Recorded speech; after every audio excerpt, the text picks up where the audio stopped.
बोलिए सतगुरुदेव की जय। साहेब की।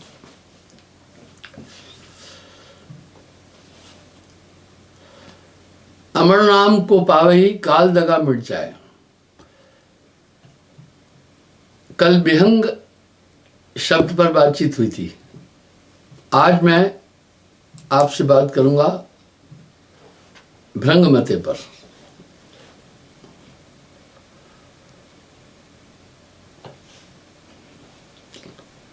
निरक्षर भेद जब पाए,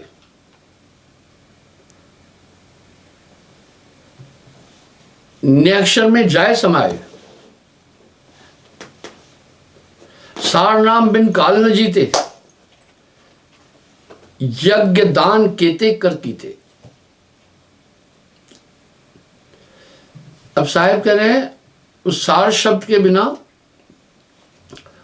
अब सार शब्द मिशन, सार शब्द और कई मतांतर भी चल रहे हैं। जब पूछो सार शब्द क्या है तो गाड़ी फंस जाती है।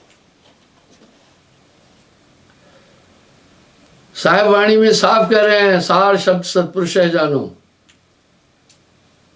शब्द बिना सब झूठ बखानो।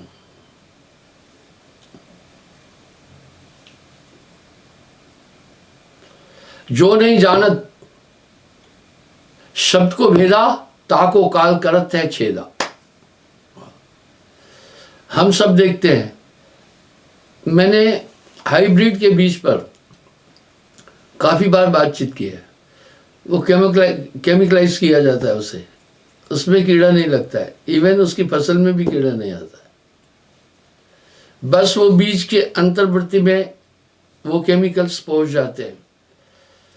इस तरह बिना नाम सब काल की छाया, वो नाम इतनी अद्भुत ताकत है, एक प्रक्रिया है। योग यज्ञ जब तब काल पसारा, यज्ञ दान सब काल व्यवहारा। मैंने कल भी ये प्रसंग उठाया था।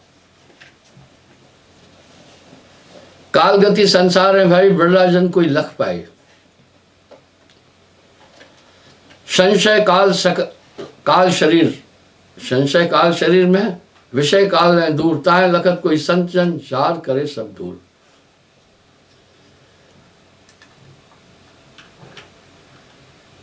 जीव बुद्धि में कबहु सुख कबहु दुख होई, काल जाल जानत नहीं कोई।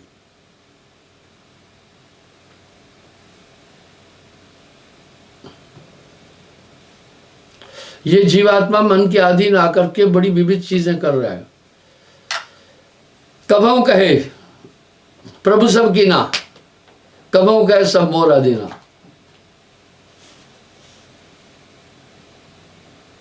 जो देखा सो काल पसारा, जो विनसे सो काल हारा।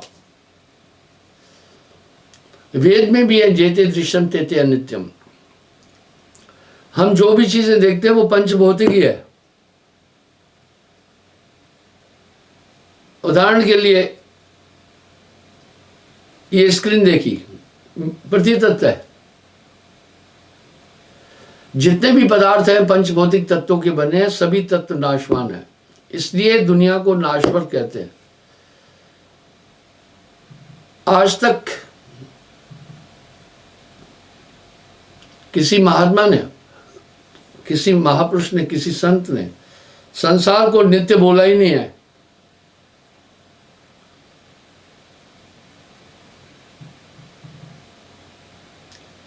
धर्मदास तुम चित्त स्थिर करो, बोला ये चित्त को एकाग्र करो, मन की डगमग तब परिहर हो।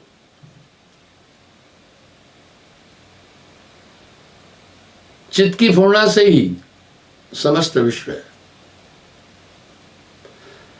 भूत भविष्य वर्तमान जो कहिए, यह विद तीन काल नर वही। भूत भविष्य वर्तमान, ये काल है। सुनिए, भूत समय है काल की छाया, जो व्यतीत हो चुका वो सब काल की छाया, क्योंकि वो मेमोरी में है।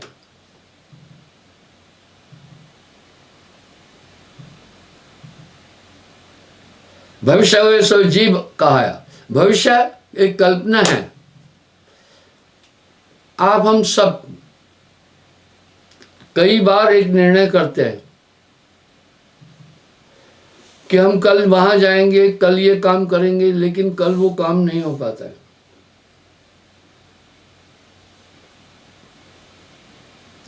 अब साहब यहां क्या करें? वर्तमान परमात्म जानो या फिर 3 काल पहचानो।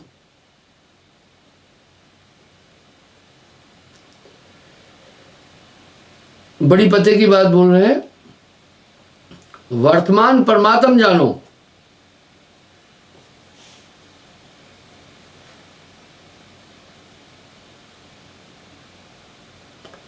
अब साहब कह रहे हैं भूत भविष्य और वर्तमाना मन थिर कर सब पहचाना।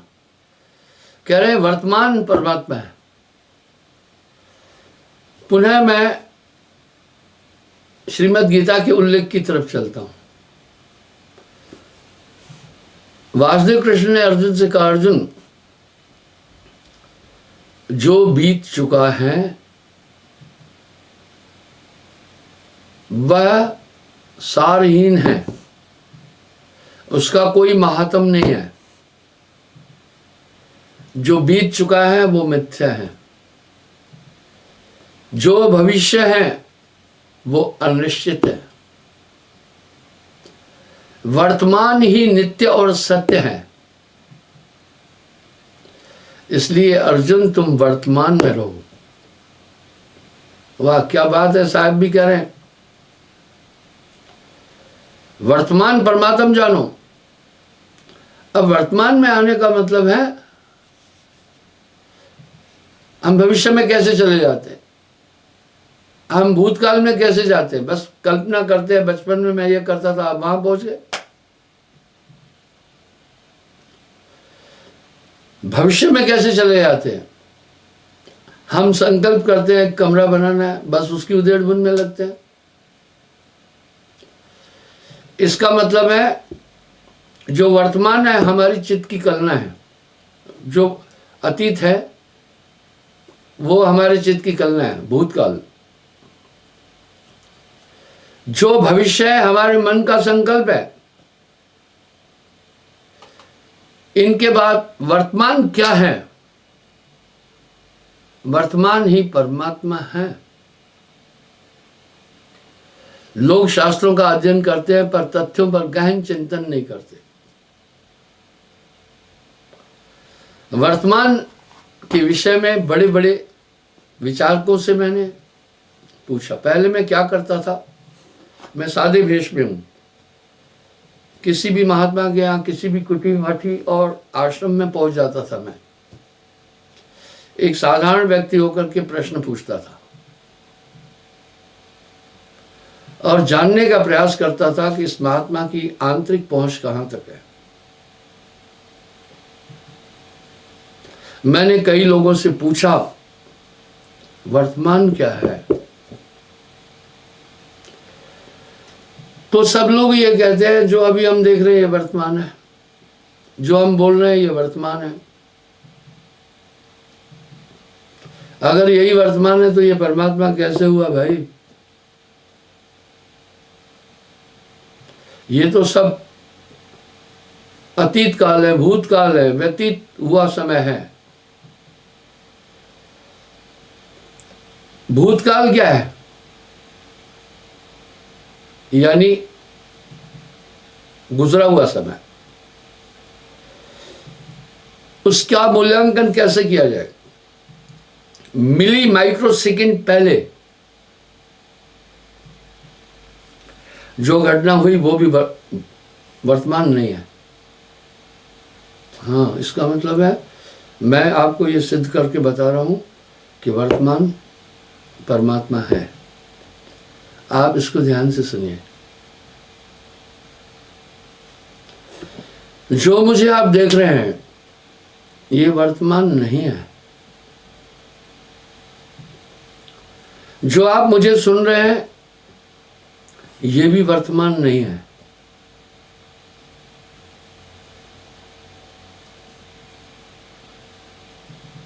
जो आप कह रहे हैं ये भी वर्तमान नहीं है। जो आप देख रहे हैं ये भी वर्तमान नहीं है। आइए, कैसे? अगर आप मुझे देख रहे हैं तो प्रकाश की किरणों के कारण देख रहे हैं,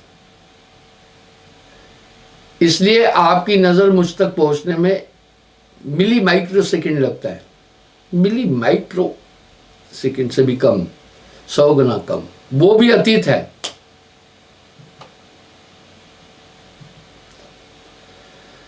मेरे शब्द जो आप तक पहुंच रहे हैं वो भी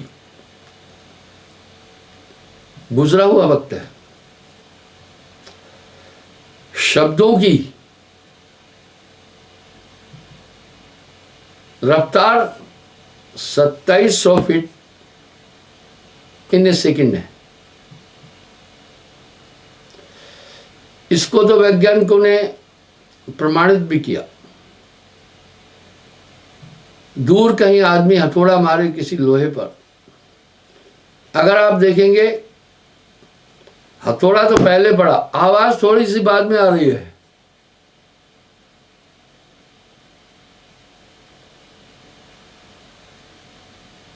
इसका मतलब है हमारी ध्वनि की जो रफ्तार है वो दृष्टि की रफ्तार से कम है। इसलिए जो देखा जा रहा है ये भी नित्य नहीं है, ये भूतकाल है।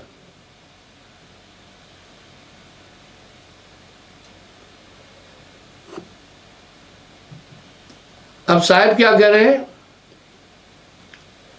भूत भविष्यत और वर्तमाना मंत्र भय सबे पहचाना। थोड़ा गौर करें, कह रहे हैं मन को स्थिर करने से सभी काल का आपको ज्ञान हो जाएगा। इसलिए सभी आदमी पूर्ण एकाग्रता चाहते हैं। ये सिद्धांत अकाट्य है। जितने भी मतांतर हैं वो सब ध्यान के लिए बोल रहे हैं। अब यहां इसकी वर्तमान परमात्मा है, ये बताता हूं ये कैसे है। जब आप संकल्प विकल्प रहित हो जाते हैं, सोच से परे हो जाते हैं, कल्पना से परे हो जाते हैं, आप समझिएगा, तंत्र मंत्र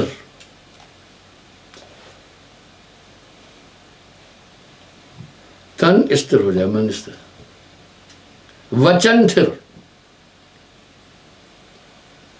सुरत निरत थिर होए। सुरत मूल ध्यान, निरत जो बॉडी को एक्टिव करने वाली ताकत। तन थिर, मन थिर, वचन थिर, सुरत निरत थिर होए। कहे कबीर उस पलक को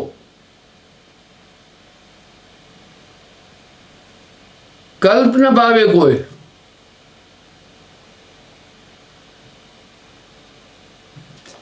वो एक पल कल्पांतर की साधना से भी बड़ा है। यही तो सिद्धांत सबने स्वीकार किया है। इसलिए परम तत्व की प्राप्ति के लिए सब एक प्रक्रिया करते हैं, एकाग्र होते हैं। यहां साहब एक बात की पुष्टि कर रहे हैं,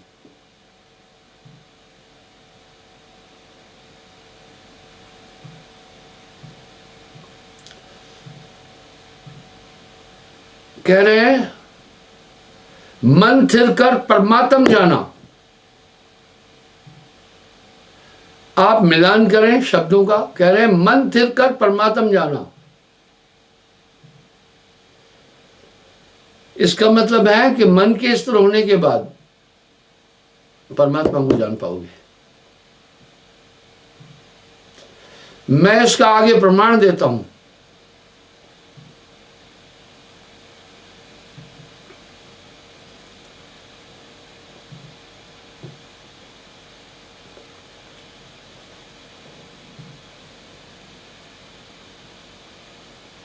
अष्टावक्र के पास जब राजा जनक आत्मज्ञान की प्राप्ति के लिए गए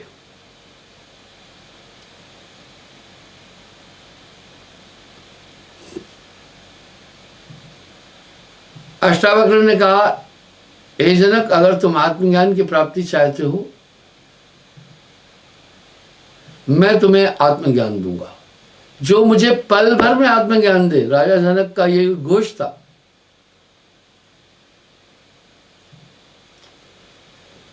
उसको मैं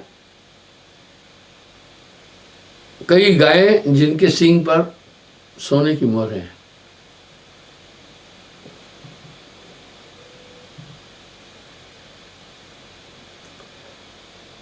अष्टावक्र ने जब तब राजा जनक से कहा, तुम आत्मज्ञान चाहते हो? बोला पल भर में। बोला हाँ, मैं तुम्हें पल भर में आत्मज्ञान दूंगा। पहले तुम मुझे तन मन धन तीनों दो। अब तन मन धन तीनों देने का मतलब क्या है? गुरु दीक्षा के समय तन मन धन अर्पण करने का क्या मतलब है? अधिकतर आदमी का ध्यान तन में है, और तन काया माया झूठी जानो। दूसरा धन में है। इसलिए साहब ने कहा, माया के दो रूप है, जड़ और चेतन। जड़ में रुपया पैसा सोना चांदी ये माया है। चेतन में नारी माया है। कहा, हे जनक, तुम मुझे तन मन धन दे दो सच्चे हृदय से। राजा जनक ने कहा, दे दिया। अष्टावक्र जी ने कहा, हे जनक, ये तन मुझे तुम दे चुके हो, इसलिए तुम ये मत सोचो अब तुम तन हो, मुझे दे चुके हो। बोला जनक, तुम मुझे धन भी दे चुके हो स्वेच्छा से? बोला हाँ, ये राज पाट सेना महल आदि अब तुम्हारे नहीं है, ये मेरे हो चुके हैं, इनके लिए कुछ नहीं सोचना। ठीक है। बोला, हे जनक, तुम मुझे मन भी दे चुके हो। बोला, खबरदार जो इस मन से कोई संकल्प किया, क्योंकि ये मन मेरा है, मैं इजाजत देता हूं, इससे अभी कोई संकल्प मत करना। मन का पहला रूप संकल्प है, मन बुद्धि चित्त अहंकार। दूसरा मन ही का रूप बुद्धि है, तीसरा मन का रूप चित्त है, चौथा मन का रूप अहंकार है। बोला, हे जनक, मन तुम मुझे दे चुके हो, खबरदार इस मन से अभी कोई संकल्प नहीं करना। बुद्धि भी मुझे दे चुके हो जब मन दिया है, अब कोई तुमने निर्णय नहीं करना है। आप सोचिए, आदमी इन्हीं संकल्प विकल्प निर्णय में ही तो पूरा टाइम गुजारता है, देखने में, सुनने में, समझने में, चिंतन करने में ही तो 24 घंटे हमारा ध्यान लगा हुआ है। अब परमात्मा सब में कैसे रमा हुआ है ये भी बताता हूं। यहां साहब वाणी में साहब कह रहे हैं, ज्यों तिलमा ही तेल है, जो चकमक में आग, तेरा साईं तुझ में है, जाग सके तुझो। वाह, चकमक में आग है पर अंदर है प्रकट करना। बोला, है जनक, अब तुमने कोई भी निश्चय नहीं करना है।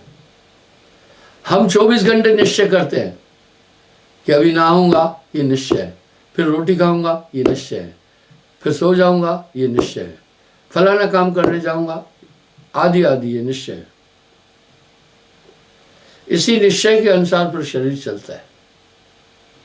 आप पहले निश्चय करते, आज बाजार जाना है ये सामान लेने, जब निश्चय दृढ़ हो जाता है तब आप ये शरीर आगे काम करता है। बोला, इसलिए तुम बुद्धि से निश्चय नहीं करो, बुद्धि मेरी हो चुकी है, तुम्हें इजाजत नहीं दे रहा हूं। बोला, ठीक है। बोला, जनक, खबरदार, इस चित्त से कुछ चीजें याद नहीं करना। चित्त को क्रियान्वित नहीं होने दो, चित्त मेरा हो चुका है।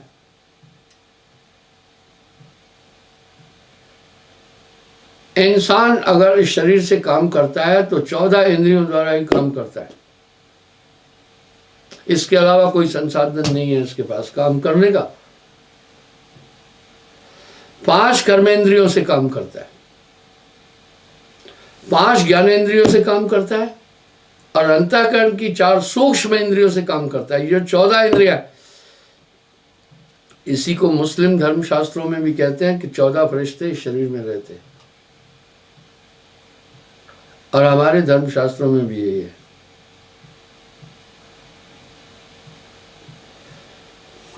कर्मेंद्रियों से क्या कर्म करते हैं? कर्मेंद्रिय 5 है। पांव, मूलाधार चक्र, गुदा, तो मुख कर्मेंद्रिय भी है, ज्ञानेंद्रिय भी है। हाथ, ये कर्मेंद्रिय, इनमें ज्ञान कोई नहीं है। शेषन इंद्रिय, ये कर्मेंद्रिय है, इनको सोच कुछ नहीं है। जैसे मस्तिष्क इनको आज्ञा देता है ऐसे ये काम करती है। अगर मस्तिष्क ने आज्ञा दी लहर सिंह को नमस्कार करो तो आप नमस्कार करते हैं। ये हाथ मस्तिष्क की आज्ञा के अनुसार चलते।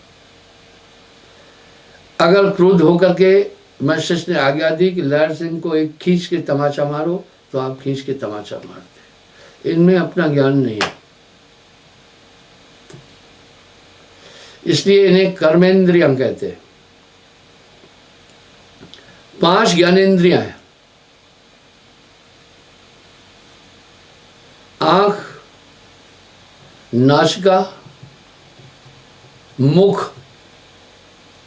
कान और त्वचा, ये ज्ञान की अनुभूति देती है, इसलिए इन्हें ज्ञानेंद्रियां कहती है। आदमी इन्हीं से काम करता है।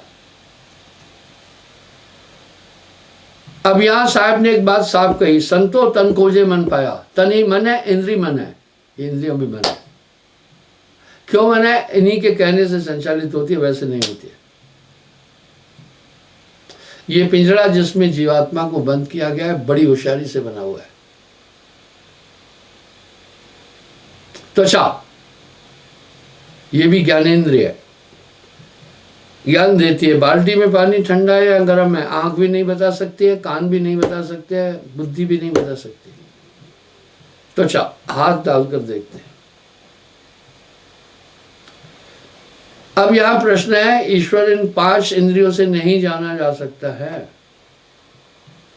वो कर्म ज्ञानेंद्रियों का विषय नहीं है।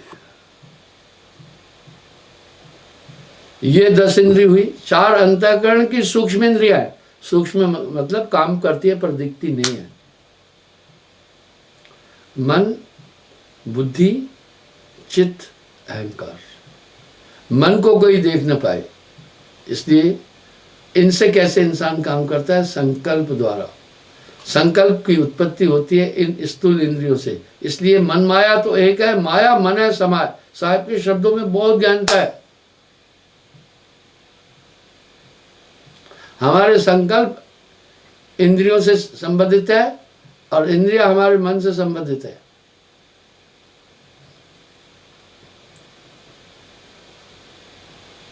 अब बुद्धि का काम निर्णय करना है, उसको भी रोक लो। चित्त सुपर्णा करता है, याद दिलाता है ये काम ऐसे हुआ, यूं करना है, ऐसे करना है। ये क्रिया है सूक्ष्म इंद्रिया, इसका निरोध कर। चौथा अहंकार। अहंकार क्रिया है, उठना बैठना देखना आदि। ये 14 इंद्रिया है। इसलिए वासुदेव कृष्ण ने भी अर्जुन से कहा, हे अर्जुन, वो परमात्मा कर्म ज्ञान इंद्रियों से नहीं जा सकता है।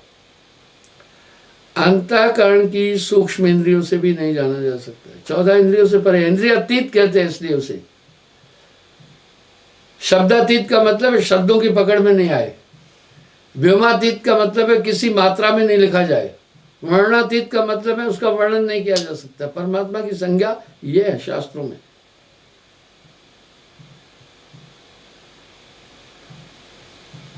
यहां अर्जुन एक प्रश्न पूछ रहे हैं, हे जनार्दन, जब परमात्मा कर्म ज्ञानेंद्रियों से नहीं जाना जा सकता है, अंतःकरण की 4 सूक्ष्म इंद्रियों से भी नहीं जाना जा सकता है, तो मुझे ये बताए, हमारे पास क्रिया और कर्म करने का विधान तो यही है ना। हम कुछ कर्म आंखों से करते हैं, कुछ कान से करते हैं, कुछ मुख से करते हैं, त्वचा से करते हैं, पैरों से करते हैं और हाथों से करते हैं, और 4 सूक्ष्म इंद्रियों से, मन से संकल्प करते हैं, बुद्धि से निश्चय करते हैं, चित्त से स्मृत करते हैं, अहंकार से क्रिया करते हैं। ले देकर हमारे पास अगर कोई कार्य करने की क्षमता है तो यही इंद्रियां हैं। जब वो इंद्रियातीत है, इनसे नहीं जाना जा सकता है, तो हम उसे फिर कैसे जान सकते हैं? कहा, हे अर्जुन, वो दिव्य दृष्टि से जाना जा सकता है। मैं वर्तमान और दिव्य दृष्टि पर काफी बातचीत कर चुका हूं। अब प्रश्न उठा, दिव्य दृष्टि पे कहाँ है? दिव्य का मतलब है जो स्थूल नहीं, दृष्टि का मतलब देखने की ताकत।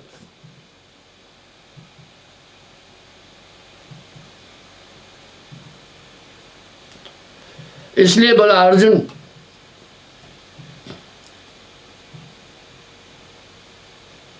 इन सब का निग्रह करके भ्रुकुटी के मध्य तुम एकाग्र हो जाओ। वाह! अब ऐसा क्यों? वो सुने, तब तुम आत्मा को देख लोगे। हमारे शरीर में जो चक्र है, मूलाधार चक्र, गायत्री में भी आता है, वहां गणेश जी है।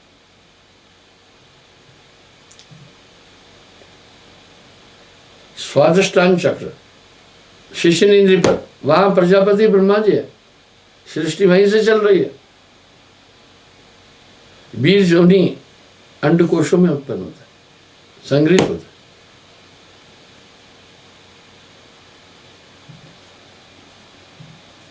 बंधुओं, तीसरा है मणिपूरक चक्र, जहां विष्णु जी का वास है। नाभिजल कमल, यहीं से पूरा इस या पिंडे से ब्रह्मांडे पूरे शरीर का संचालन होता है, पेट ही करता है। चौथा अनहत चक्र, हृदय में, जहां शिव जी है, अहंकार के देवता। तमोगुण, तमोगुण से अहंकार की उत्पत्ति होती है। इससे हम अपने स्वरूप को भूलकर शरीर को नित्य मान रहे। ये कंठ में सरस्वती जी है, खोड़सदल कमल, यहीं से वाणी और शब्द बनते हैं। छठा आज्ञा चक्र में आत्मा है। इसलिए बोला, तुम अपना ध्यान भ्रुकुटी के मध्य एकाग्र करो। आप विचार करें, यही राजा जनक को अष्टावक्र ने कहा, हे जनक, सावधान, तुम मन का समग्र, मन मेरा हो चुका है, मन से कोई संकल्प नहीं करो, बुद्धि से निश्चय नहीं करना, चित्त से कल्पना नहीं करना, अहंकार से क्रिया नहीं करना। वाह! और आंख बंद करो, देखो, आंख खोलना एक क्रिया है। कहते हैं आंख बंद होना आदि समाधि है। और वैज्ञानिक लोग कहते हैं, अगर आप ऐसे ही लेटे हुए 4 घंटे बिस्तर पर, आंखें बंद है, चाहे नींद नहीं आई तो भी 2 घंटे नींद मानना। मेरे पास एक आदमी आया, बोला मैं बहुत दिन से नहीं सोया हूं, मुझे नींद नहीं आती। तो फिर जिंदा कैसे था? वो बिस्तर पर लेटता था, करवटें बदलता था। बुढ़ापे में आदमी को नींद कम क्यों आती है, वो मैं इसका कारण बताता हूँ। बुढ़ापे में स्नायु मंडल कमजोर होता है और मसल्स अस्थियों को छोड़ देती है। इसलिए जब एक तरफ वो लेटता है, थोड़ी देर में वो साइड दबती है, दुख पीड़ा आती है।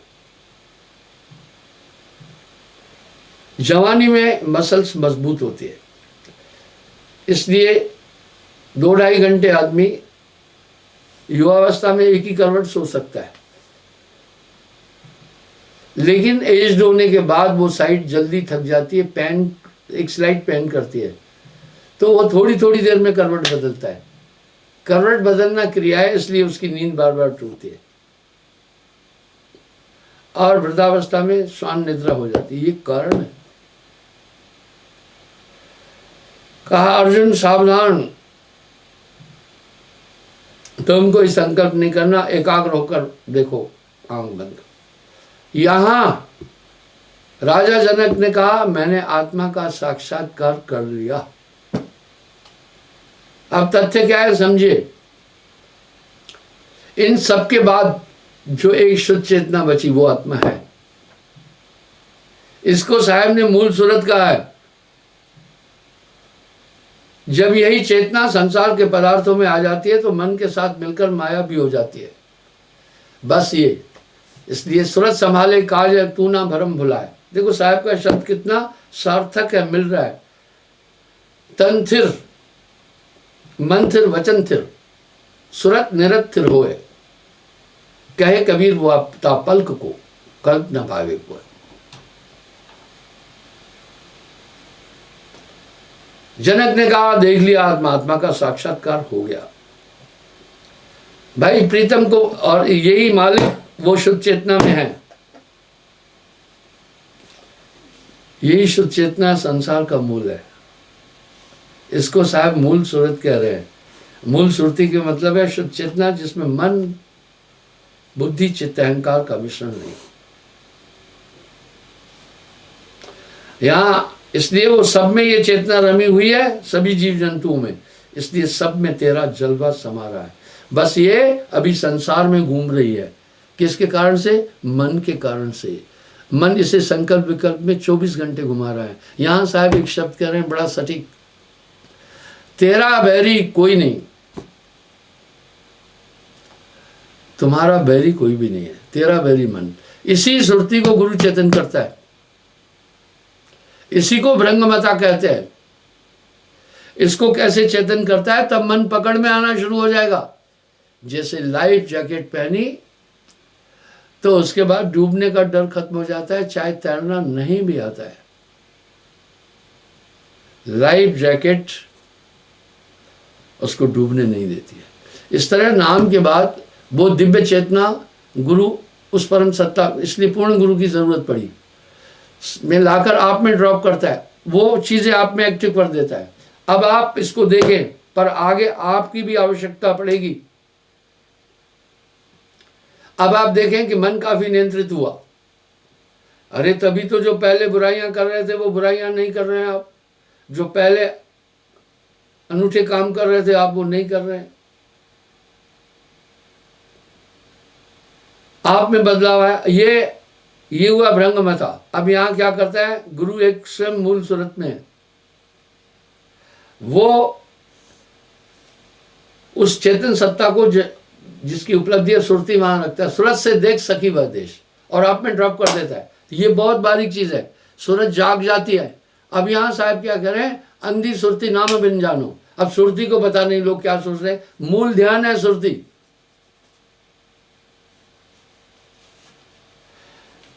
जब लोग नहीं समझ पाते हैं तो अनाप शनाप बातें करते हैं। इसलिए साहब कह रहे हैं सूरत संभाले काज है, ये भ्रंगमता है। यानी इसी को गुरु जगाता है। जब ये जाग जाती हैं तो पूरे मन माया को समेट लेती है, आपको बदल देगा गुरु।